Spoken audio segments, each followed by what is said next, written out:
안녕하십니까. 사회복지행정론. 오늘은 제15장 사회복지 환경 변화와 조직 혁신에 관한 부분 중에서요. 우리가 앞 시간에서 하지 않은 부분 중에서요. 변화에 대한 수용과 저항, 그 다음에 최근의 사회복지 조직 변화의 경향과 관련된 문제를 놓고 있는데요. 어느새 막바지에 와 있는 것 같습니다. 그 나머지 시간들, 여러분들 주어진 시간들이니까요. 열심히 하시고요. 같이 한번 공부해 보도록 하겠습니다. 먼저 이제 변화에 대한 수용과 저항인데요. 변화에 대한 저항과 수용의 요인들이 있습니다. 이 변화는 다른 어떤 것을 창출하게 되고요. 즉, 다시 말하면, 정책, 프로그램, 절차나 방법, 결정, 재원이나 직원들의 그 시간을 배분하는 것, 혹은 조직의 구조들을 창출할 수가 있는 거죠. 다만 변화에 대한 저항은 변화로 인해서 발생할 수 있는 그 어떤 것을 제재하고자 하는 압력이나 조건들입니다. 이러한 저항은 과거의 경향이나 객관적인 저항, 주관적인 저항 등 세 가지 범주로 이렇게 나눠볼 수 있는데요. 과거의 경향은 이제 사회복 조직을 포함한 조직의 일반적인 성향은 현 상태를 안정되게 유지하는 것입니다. 따라서 많은 권력들은 과거에 하던 방식을 고집하여 조직의 상태를 일정하게 유지하려는 그런 경향이 있습니다. 어떠한 변화에 대한 저항을 성공적으로 극복할 수 있는 힘을 결집하는 것은 쉬운 일이 아닙니다.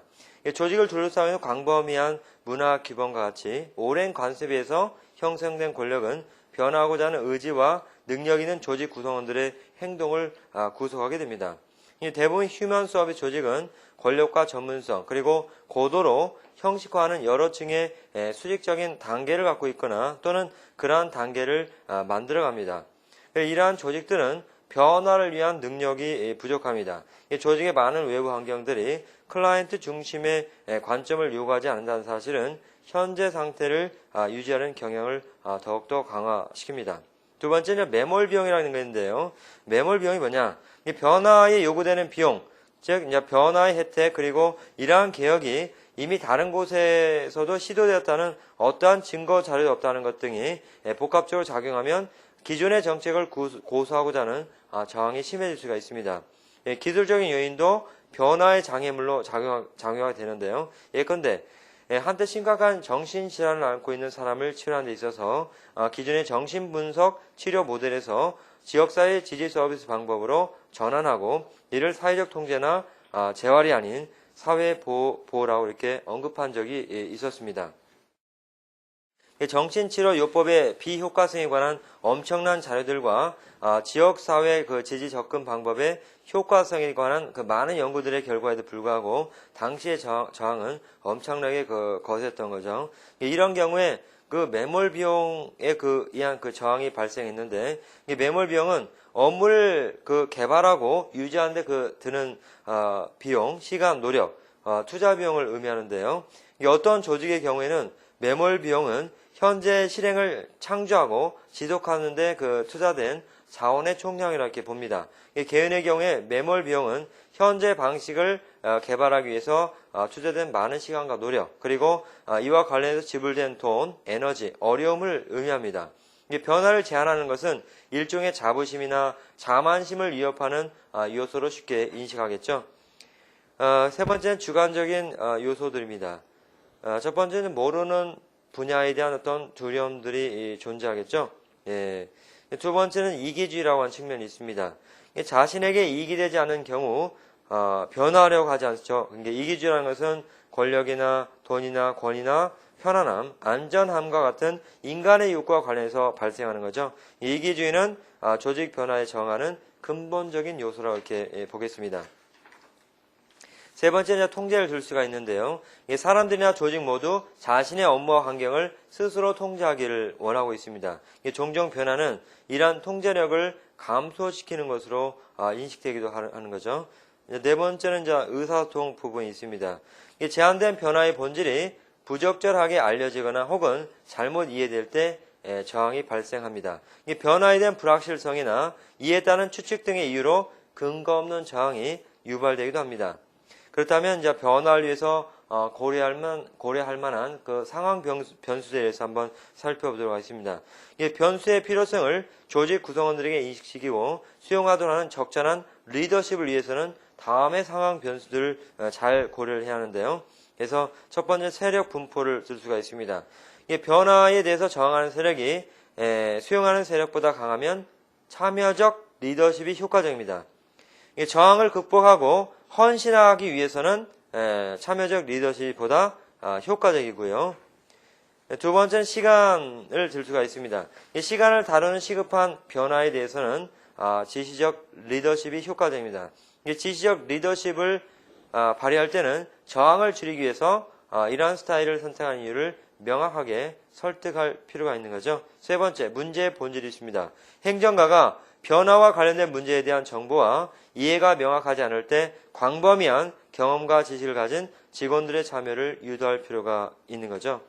네 번째, 직원들의 경험과 기대감입니다.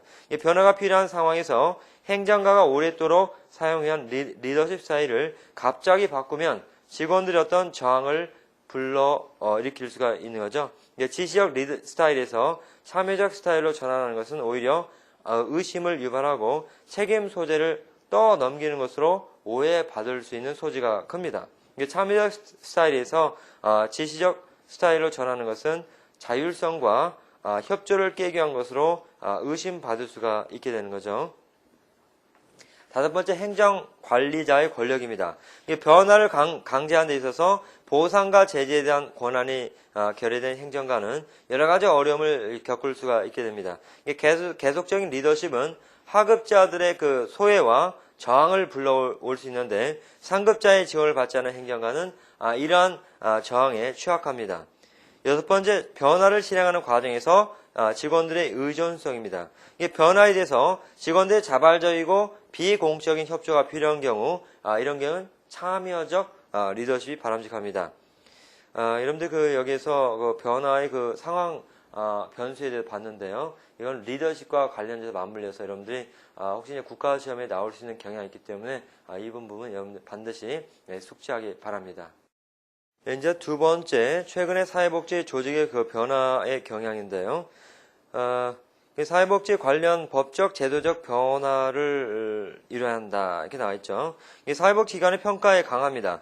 사회복지기관의 효율성과 효과성에 관한 지역사회와 클라이언트 요구가 점점 높아가고 있고요. 국가의 재원 지원에 있어도 좀 더 엄격하게 재정의 사용을 관리하고자 하는 경향이 늘어나고 있습니다.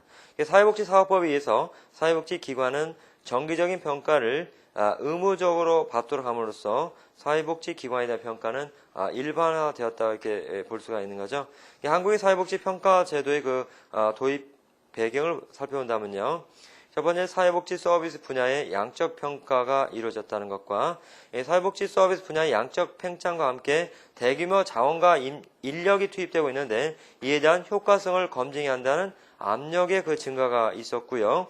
한정된 자원과 효율성의 원칙을 강조하는 이런 시점이 있다는 것과 IMF 외환 이후에 나타난 구조조정의 압력이 있었습니다. 또한 사회복지 평가의 필요성에 대한 사회복지계 내부의 자생적인 이해가 확산되었기 때문에 사회복지 평가 제도가 도입된 그런 배경이 되겠습니다. 세 번째, 사회복지 전달체계의 변화가 이루어졌다는 건데요.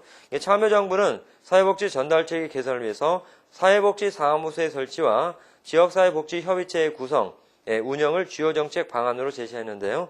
사회복지 사무소의 설치는 유보되었죠. 사회복지 사무소는 공공복지 행정의 인프라를 정리하고 복지 업무에 집중하는 새로운 역할을 수행하도록 시범 사업을 2004년 7월부터 전국 9개 지역에 실시한 바 있습니다. 사회복지 사무소 시범 사업 이외에도 읍면동 사무소를 주민자치센터로 개편해서 복지뿐만 아니라 문화 등의 서비스 제공 기관으로서 현재까지 개편하는 노력을 기울이고 있습니다. 주민자치센터는 지자체에 따라서 차별적으로 실시하고 있는데요. 주민생활 지원 서비스의 강화를 위해서 보건, 복지, 고용, 주거, 교육, 문화, 관광, 생활체육 이렇게 8개의 서비스가 주민생활 지원 서비스 전달체계 하에서 통합적으로 운영 제공되고 있습니다. 이 현행 주민생활지원센터 주민생활국 내에는 희망복지 지원단을 신설해서 119 지원팀, 희망팀, 드림팀, 행복팀, 드림스타트팀 등 5개 팀이 편성돼서 2009년 3월부터 시범 운영 중에 있는 거죠. 지역사회복지협의체는 지역사회 복지 서비스를 체계화하고 연계하고 기반을 마련하는 것을 목적으로 하고 있습니다. 민간 공공복지 관계자와 학계 전문가, 보건 분야 핵심 관련자로 구성되도록 지역사회 복지 관련 협의체라고 볼 수가 있는데요. 이를 통해 지역사회 복지에 관한 체계적인 의견을 수렴하고 협의하여 지역사회 복지의 개선 방안을 마련해서 지역복지 서비스 연계와 조정을 위한 기반을 마련하도록 시군구에 구성이 되어 있죠. 네 번째, 사회복지 전문직의 강화 부분입니다. 이 사회복지 시설 및 기관이 운영해서 사회복지 전문가가 중심이 돼야 한다는 인식이 폭넓게 확산되고 있는 동시에 사회복지 전문가의 질적 수준이 향상돼야 한다는 그런 요구가 높아져 가고 있습니다. 그래서 이러한 요구에 부응해서 사회복지사 자격 기준이 강화돼서 2003년부터 사회복지사 1급 자격 시험을 실시해서 좀 더 엄격하게 자격 관리를 시작했습니다. 전문가로서 지식과 기술을 충분히 습득하도록 하기 위해서 보수교육의 법제화 노력, 전문사회복지사 자격 기준의 논의 등 다양한 측면에서 전문직을 강화하려는 노력이 나타나고 있습니다. 두 번째, 이제 민간 부문에서 사회복지 조직의 변화의 측면을 우리가 살펴볼 수 있는데요. 다양한 환경의 변화에 맞춰서 민간 사회복지 조직들도 다양한 변화를 모색하고 있습니다. 첫 번째, 지역 중심 강화라고 하는 부분인데요. 이를 갖다가 이것만 한번 써보죠. 민간 부문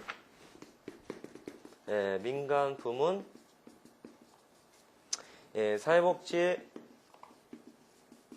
조직의 양상 변화죠. 첫 번째, 지역 중심 강화. 이걸 갖다가 탈시설이라고 합니다. 탈시설. 우리가 예를 생활시설과 이용시설을 나눌 때 어떤 시설이랑 치면 시설에서 근무한다고 하죠. 그래서 예를 들면 장애우라든지 문제가 있는 예를 들면 클라이언트를 대상으로 시설 내에 어떤 수용하는 거죠. 그래서 시설 내에 있다 보면 뭡니까?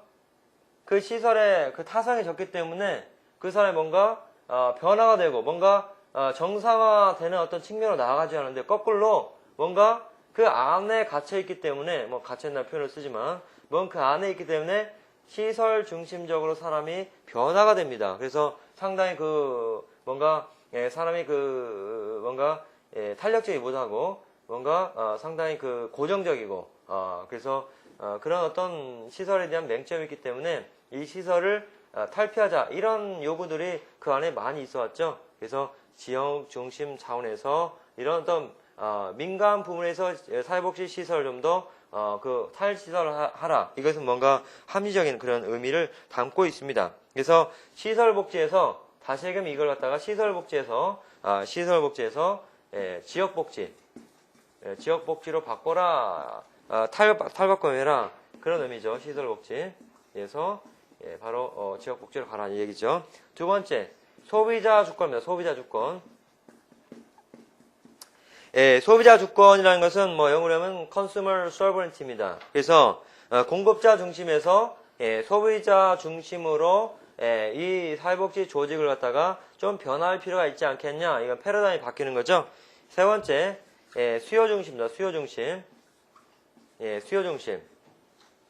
그래서 인간의 어떤 욕구, 그래서 클라이언트의 욕구를 충족시키기 위한 것이 바로 사회복지의 궁극적인 목적이라 한다면 바로 수요 충족을 위해서 뭔가 사회복지 서비스를 제공해달라. 민간 부문에서 그런 조직의 변화의 요구도 있는 거죠. 그 다음 네 번째, 기관의 개방화. 개방화와 투명화를 꾀하라. 그래서 특히 이제 재정 문제에 있어서 상당히 국가 예산이나 지자체의 어떤 예산, 또 예자면 민간 차원에서 어떤 그런 여러 가지 모금 활동을 통해서 이루어지기 때문에 뭔가 기관 운영에서 개방화, 투명화의 요구가 당연히 요구되는 거죠. 그 다음에 다섯 번째, 자립 중심입니다. 자립 중심. 그래서 과거에 이제 원조 중심, 그다음에 뭐 선교사라든지 교회 또는 이제 그 종교단체에서 어떤 그런 어떤 그 원조를 받아서 이렇게 이루어졌지만 이게 뭐 그 자체로서 이제는 어떤 기관이 다양화되고 전문화되고 뭔가 관련된 뭐 기관의 유료화 이런 현상도 일어나기 때문에 민간 차원에서요 자립적인 어떤 전환으로서 준비되는 그런 시점이 있는 거죠. 다양한 사회 문제라든지 클라이언트 욕구를 충족하기 위해서 창의적인 프로그램 개발 위해서라도 바로 자립 중심이 이루어져야 합니다. 여섯 번째 민영화라고 하는 부분입니다. 민영화. 민영화는 뭐 중요한 부분이죠. 민영화. 뭐 예를 들면 교정복지에 예를 들면은 뭐 최근에 와서 민간 부문에서 예를 들면 뭡니까? 그 아가페 교도소 민영 뭐 아가페 교도소 뭐 여러분들 보셨겠지만요. 그래서 서울의 명성교회 뭐 김뭐뭐뭐 목사님이 예를 들면 그 이사장으로 되어 있는 그런 아가페 교도소 이게 바로 뭔가 민간 차원에서 만든 교도소입니다. 그래서 막대한 뭐 재정 투자자인데요. 그래서 뭐 어떤 국가에서 이루어진 어떤 이런 공적인 부분이 바로 민간으로 이양하는 이런 어떤 그런 시점에 놓아 있는 거죠. 그래서 민영화의 문제. 일곱 번째, 기업 경영론입니다. 기업 경영론의 확산. 사회복지 운영에 있어서는 바로 뭔가 행정적인뿐만 아니라 경영학의 어떤 기법들을 갖다 가져오는 겁니다. 그래서 뭐 마케팅이나 홍보 활동이라든지 뭐 품질 강화 이런 여러 가지 측면도 있고 뭐 TQM 이런 것도 있죠. 그래서 시장의 경쟁적 구제에 적합한 조직 운영이 모색될 수가 있습니다. 그래서 여러분들이 그 민간문에서 뭐 여러 가지 7가지 제시했는데 이 내용을 여러분들이 다시 한번 숙지해 주기 바랍니다. 세 번째 이제 공공부문에서 사회복지 조직의 변화 요구로서는 민간과는 좀 다르게 효과적인 국가 정책 수를 위한 포괄적 시각의 확보입니다. 서비스 대상자의 개별적 특수 상황을 고려한 종합적 대책을 마련해야 하고요. 두 번째 서비스 중복과 비효율적 자원 활용 문제를 극복을 해야 합니다. 세 번째 예컨대 이제 지역적으로 편중되는 중소도시, 농어촌 지역의 서비스 부족 현상을 갖다가 극복을 해야 하고요. 네 번째, 사회복지 행정 관련 예산의 집행에 있어서 포괄적인 어떤 운영과 확보가 필요할 걸로 생각이 됩니다. 이제 우리가 여태까지 뭐 사회복지 환경 변화와 그 조직 뭐 혁신에 대해서 그런 타이틀을 가지고 우리 한번 같이 나눠봤는데요. 한국인은 이제 뭐 예를 들자면은 그 사회복지 조직에 있어서 뭐 여러 가지 뭐 우리나라의 그 뭐 한강의 기적이니 그다음에 뭐 새마을 운동이니 이런 것들이 그 외국에 있던 벤치마킹의 사례로서 아주 그 대표 괄목할 만한 그런 성과지 않습니까? 그래서 뭐 이런 우리나라의 어떤 뭐 상부 정신 그다음에 이제 여러 가지 우리 조직 문화에서 뭐 좋은 것들이 이렇게 많이 있어요. 그래서 뭐 사회복 조직에 필요한 우리 조직 문화를 갖다가 뭐 올바른 경쟁이다, 적절한 협상이다, 적응적 흡수다, 연합이다, 조직의 분화다, 상대 조직의 정체성 인정이다, 인본주의 의사결정 채택이다, 조직의 자발적 참여다, 창의성 개발과 미래의 비전 제시다. 이런 것들이 바로 우리 그 조직 문화에서 필요한 것들이지 않겠냐. 그래서 물론 좋은 것도 많이 있습니다. 그래서 그런 것들 우리가 좀 서구에서 어떤 그런 그 이질적인 그런 문화를 갖다가 혼합하면서 또 이렇게 예전에 우리 현대에 와서 뭔가 예전에는 세대 공감이라고 하죠. 같이 이렇게 20대, 30대, 40대, 50대, 60대 이렇게 같이 가는 겁니다. 그래서 뭔가 문화를 갖다가 좀 더 풍토 내에서 우리 고유의 어떤 민족의 어떤 풍습과 함께 그 사회복지 분야에 있어서 역시 그런 어떤 문화를 갖다가 그대로 이어가면서 좀 더 좀 세계화 경영에 맞게 좀 더 사회복 조직에 좀 더 국제화 어떤 현상에 맞게 그런 식으로 좀 사회 환경과 맞물려서 이렇게 변화 발전되는 것이 좋을 것 같다는 생각이 듭니다. 사회복지 조직에 있어서는 우리가 이렇게 봤던 어떤 사회복지 행정의 과제라고 하는 것은 바로 이렇게 조직으로서 여러 가지 형태의 욕구라든지 사회 문제에 대한 어떤 총체적 대응 체계를 구축하고 운영하는 거라 이렇게 보겠습니다. 그 때문에 관련돼서 우리가 내용을 가지고서 문제를 한번 확인해 보죠. 1번 다음 일반 환경과 과학 환경에 대해 설명을 받지 않은 것은 1. 사회복지 조직을 둘러싼 환경 중 일반 환경은 조직이 변화시키기 어렵고 주어진 것으로 받아들이는 환경으로서 사회, 문화, 정치, 법적 조건 등이 여기에 포함된다. 일반 환경이 개념적이죠. 2번, 과업 환경은 사회복지 조직이 자원과 서비스를 교환하는 환경으로 재정자원, 클라이언트, 정당성의 제공자, 경쟁하는 조직 등이 포함이 됩니다. 이게 또 맞는 내용이죠. 개념적이죠. 3번, 조직이 산출하는 것을 소비, 인수하는 사람은 사회복지 조직의 과업 환경에 속한다. 이것도 그 내용 중에 포함이 되어 있죠. 4번, 과업 환경은 조직이 변화시키기 어려운 조건으로 여길 수 있으나 모든 조직에 영향을 미치는 거 아니다. 예, 이것은 단정적으로 이렇게 얘기하는 건 좀 곤란해요. 그래서 여러분들이 지문에 나와서 그 전반부는 맞게 쓰고 후반부는 틀리게 쓰고 그런 경우도 있고 그래서 이 사회과학에서는 완벽한 100% 답은 없습니다. 그래서 지문을 봐서 좀 논리에 맞지 않거나 그러면은 좀 틀린 답이 많이 있습니다. 그래서 이건 조직이 변화시키기 어려운 조건이 아니라 변화시키기 위한 어떤 그런 환경이 있는 거죠. 과업 환경이. 과업 환경은 일반 환경에 영향을 받는다. 이것도 맞는 내용이죠. 답은 4번이 되겠습니다. 2번, 사회복지 조직의 변화를 위해서 고려해야 할 상황 변수에 대한 설명을 맞는 것은 1번, 변화에 대해 직원들의 자발적이고 비공적 협조가 필요한 경우에서 이런 것은 지적 리더십이다. 이건 맞지 않죠. 이건 참여적 리더십이죠. 자발적이고 답이 나오죠. 자발적이고 비공적 협조. 공적 협조가 아니라 비공적 협조죠. 그냥 참여적 리더십이 바람직하죠. 2번, 시간을 다투는 시급한 변화에 대해서 이런 경우에는 뭔가 지시적 리더십이 바람직합니다. 3번, 변화가 필요한 상황에서 참여적 리더십에서 지시적 리더십 변화하는 것은 항상 부정적인 결과를 초래한다. 이게 뭔가 변화가 필요한 상황에서 그런 경우에는 예를 들자면은 좀 더 지시적인 뭔가 참여적인 리더십에서 지시적 리더십 변화한다. 이것은 좀 부정적인 어떤 결과를 초래하겠죠. 그래서 만약에 급작스럽게 예를 들자면은 지시적인 리더십에서 거꾸로 참여적 리더십을 바꾼다고 하면 뭔가 저 리더가 스타일이 좀 많이 바뀌었네. 그래서 오히려 거꾸로 그 조직원들이 거기에 대해서 반발이나 반감을 가질 수가 있어요. 그래서 일정한 시간이 경과한 뒤에 그 추이를 봐서 리더십 스타일을 바꾸는 것도 필요하겠죠. 4번, 지지적 리더십에 참여적 리더십을 변하는 것은 항상 긍정적인 결과를 초래한다. 여기서 항상 이게 3번 동그라미 3도 그렇지만 항상, 그 다음에 또 4번 항상, 이것은 사회과학에서 항상이라는 것이 거의 100% 맞는 것은 아니에요. 아까도 말했지만. 5번, 행정과 변화와 관련된 문제에 대해서 정보와 이해가 명확하지 않을 때 광범위한 경험과 지식을 가진 직원들의 참여를 유도할 필요가 있다. 그래서 5번은 어떤 변화의 추이에 맞춰서 그 경험을 가진 지식을 가진 그 직원들의 참여, 그 참여적인 리더십이 바로 그 우리 시대에 필요한 거죠. 3번, 최근의 사회복지 조직 변화의 경우에 대해서 설명이 틀린 것은 1번, 점차 사회복지 기관에 대한 평가가 약화되어 기관 자율성을 강화시키는 방향으로 전개되고 있다. 사회복지 기관의 평가가 약화됩니까? 아니죠. 법적인 근거가 있죠. 사회복지 사업법이 있죠.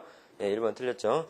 사회복지 사업법 시범 사업 지역사회복지 협의체 구성은 사회복지 전달체의 변화를 모색하는 경향을 볼 수 있다. 이건 맞죠. 사회복지 전달체의 변화. 3번, 현행 주민생활지원센터 주민생활국 내에는 희망복지 재단을 신설해서 119 지원팀, 희망팀, 드림팀, 행복팀, 드림스타팀 등 5개 팀이 편성돼서 2009년 3월부터 운영되다 맞죠. 사회복지 조직의 변화를 추구하는 데 있어서 행정가의 보장과 제재에 관한 권한은 매우 중요한 요소이다. 맞죠? 민간복지는 시설복지에서 뭡니까? 지역복지로 이렇게 전환이 되고 있죠? 답은 1번이 되겠습니다.